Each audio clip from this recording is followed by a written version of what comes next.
Abonnez-vous sur votre chaîne YouTube DKR 221 et n'oubliez surtout pas de cliquer sur la cloche pour recevoir les notifications.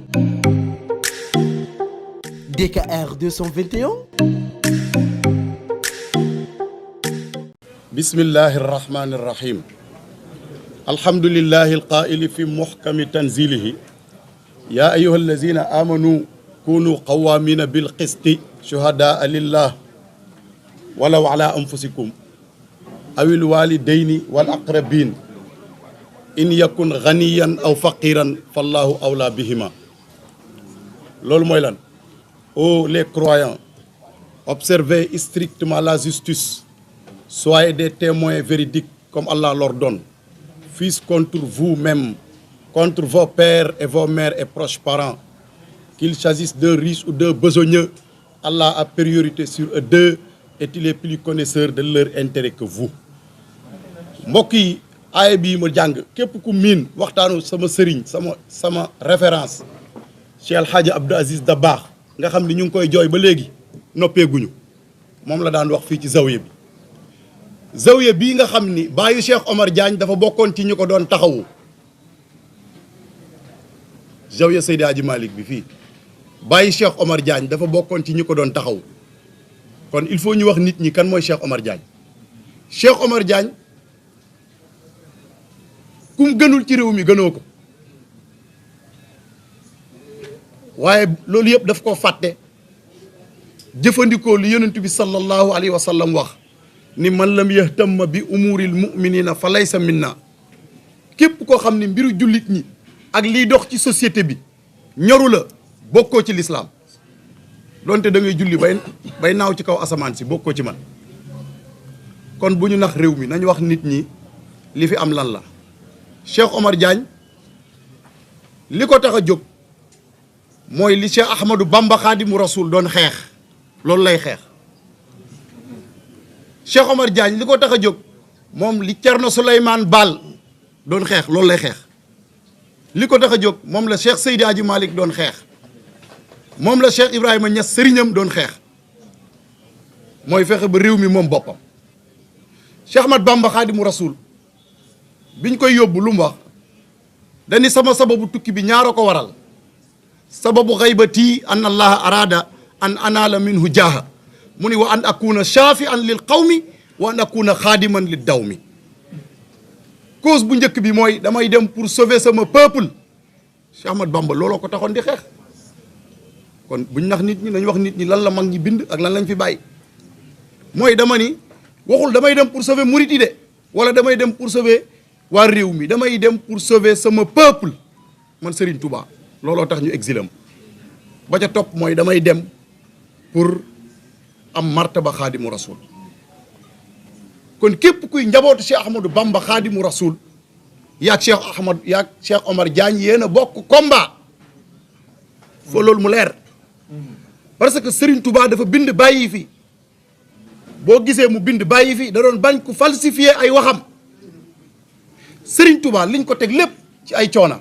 bi mu wàccee fii lu mu njëkk a wax afawtu anil a'da'i turran jéggal naa sama bépp noonu. kon képp kuy njabootu Serigne Touba te muy dëgg ci yow li nga war a njëkk di def mooy am tolérance ci sa mbokk jullit surtout koo xam ne nangu nga ni jullit la nangu nga ni yéen a bokk penku bi nangu nga ni day wax ashhadu an la ilaha illallah wa ashhadu anna muhammadan rasulullah nga nangu ni yéen a bokk tasawuf kon kooku yéen a bokk pas-pas. taalibe Cheikh Ahmadou Bamba la man kenn mënu maa génn ci njabootu Serigne Touba parce que damaa gëm ni Serigne Touba man la doon xeexal man. kon bu ñu kenn dugal ci débat boobu débat bi nekkul foofu débat bi nekkul ci diggante ay tarixa bu ko fi kenn yóbbu débat bi mu ngi nekk ci Cheikh Omar Diagne bu jóg di def continuité li Serigne Touba doon xeex mooy ngóor jigéen bañ a tasaaroo ci réew mi foofu la débat bi nekk. li Cheikh Seydil Hadji Malick doon xeex nga xam ni fii la taxaw wax ko ni ala himmati faj al ilahi aliyatan li an sirtu xurran xaalisan kulla wijhati. Seydi Hadji Malick ko wax mag ñi ay déclaration lañ fi bàyyi kenn mënta lëndëmal seeni wax mu ne man Seydi Hadji Malick maa ngi ñaan yàlla nga may ma liberté totale kon buñ nax nit ñi ni tubaab bi ñoo fi indi liberté mag ñi ñoo ñu jàngal liberté. réew mi fii la révolution torodo fii la amee ci 1776 réew mi am na ay université depuis 1603 l'université de Pire kon ñun amuñu dara lu ñuy jéggaane ci tubaab yi lépp dañ ko fay indi. pour ma résumer bu ñu kenn dugal ci ay détails man dama fay ñëw parce que sama deret moo mënul ma toog ñu jàpp Cheikh Omar Diagne muy ndogoo ci kaso bi man ma toog sama kër waxuma ci turu kenn parce que ma réew mi kenn ëppalewu ma fi loolu laa gëm man bu ñu ko doon séddoo damay jël yóbbu loolu yàgg naa ko wax te loolu laa gëm man imam laa di mu xaddamu Cheikhu Tidiane waaye teg ko fële nekk citoyen pour Sénégal kon bu ñu naxante président Macky Sall yow yaa am intérêt ci bàyyi Cheikh Omar Diagne mu ñibbi këram yow yaa ci am intérêt man waxi Djibril Wal du ma ko wax turam sax bugguma ko tudd parce que Cheikh Omar Diagne lu mu gën a nekk ci kaso bi ñun am nañ jot am nañ temps dinañ wër réew mi yëpp wax leen ni góor jigéen ñi ñoo jàpp Cheikh Omar Diagne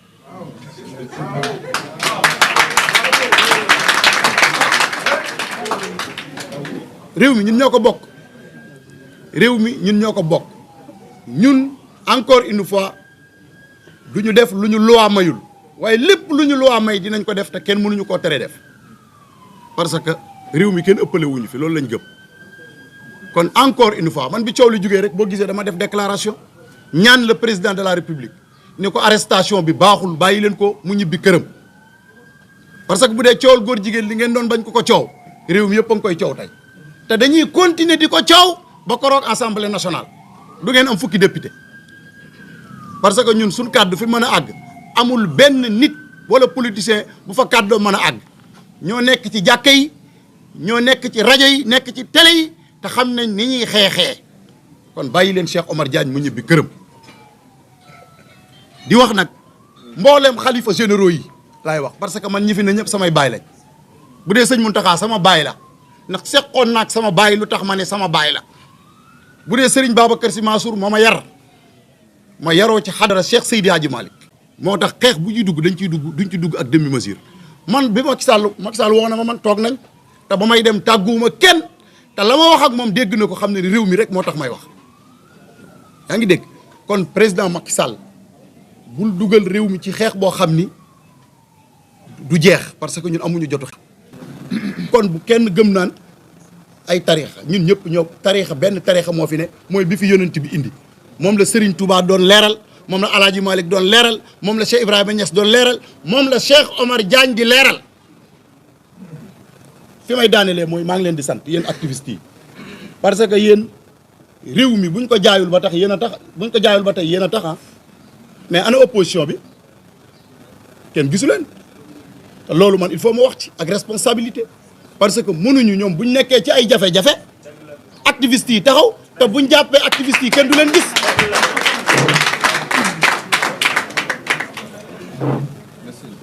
loolu message la bu may lancé opposition bi ñun ñi ñëpp kuñ fi laal ci opposition bi da ngay jóg mu jaral la lu ne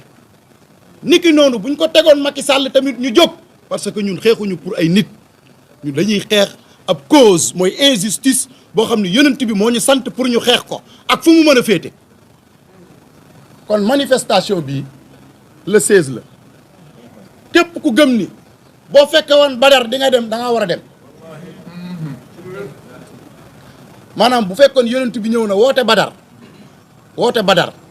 nga gëm ni yow da ngaa war a dem Badar manifestation Cheikh Omar Diagne bi da nga cee war a dem parce que mooy sunu Badar ñun le Frantz Fanon waxoon ni chaque génération doit dans une relative opacité découvrir sa mission, la remplir ou la trahir réew mi amuñu droit di ko bàyyee góor jigéen yi amuñu ci droit bu laajee dem tëddi kaso nañ tabax kaso yi ñu dem tëddi ci parce que ñun ragaluñu kaso képp kuy gor dugg nga ci Cheikh Ahmadou Bamba Khadimu Rasoul référence la ci àdduna dundam yëpp résidence surveillée lañ ko def tey boo ko tuddee ñu yuuxu kon ku ragal kaso yeewoowul fii kenn mënu fee intimité kenn du ñu def dara nag lu ñu luwaa mbayul waaye lépp lu ñu luwaa may dinañ ko def kon ñu ngi woo ñëpp di woo imam yi di woo sëriñ daara yi nga xam ni Djibril War nee na ay góor jigéen lañ moo ko wax Djibril War moo ni sëriñ daara yi ñooy jàngale góor jigéen te boo nee sëriñ daara yi xalifa généraux yaa ngi ci biir li mooy dëgg parce que ñun ñi ay sëriñ daara lañ xalifa généraux ay maître coranique lañ kon bu dee porter plainte war naa am Jibril Waar lañ war a porter plainte waaw kon maa ngi sàkku ngeen porter ko plainte parce que ñun nee na ñun ñooy jàngale góor jigéen ñu sëriñ daara yi ak imaam yi kon kay moom lañ war a porter plainte mbokk yi buñ naxante réew mi ñun ñoo ko bokk nañu sérieux amuñu problème ak benn magistrat na leer amuñu problème ak justice waaye ñun ki ñu amal problème mooy agenda LGBT waaw mbokk yi fii ragal amu fi taxaw leen temm ñun ñëpp ñu nekk ay Cheikh Omar Diagne ñu jàppale ko défendre ko pour libérer ko mu ñibbi këram di ndogu ak njabootam in uridu illa al islah mastataatu wa ma tawfiqiya illa billah imam Dramé El Hadji Malick Dramé. Abonnez-vous sur votre chaîne YouTube DKR 221 et n'oubliez surtout pas de cliquer sur la cloche pour recevoir les notifications. DKR 221